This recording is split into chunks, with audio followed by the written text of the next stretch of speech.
We talk about peace. We claim to value freedom. We throw around words like honor and self-respect.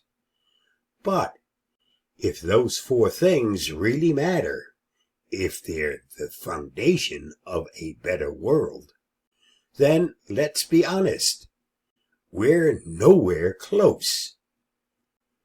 We've got wars still raging, leaders more focused on power than people, and a society trading truth for clicks and comfort. The world's out of balance, and if we keep waiting for someone else to fix it, we'll wait ourselves right into oblivion.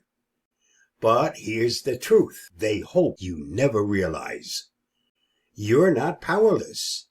Every time you speak up, every time you question, connect, create, or care, you light a fire.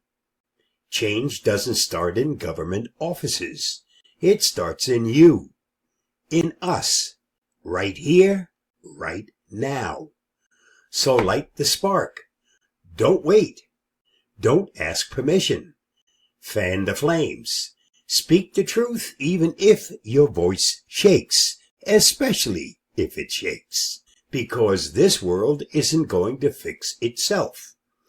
And peace, freedom, honor, and self-respect, they won't come until we stop whispering and start roaring. This isn't just a message. It's the spark. One spark doesn't change the world, but a million do.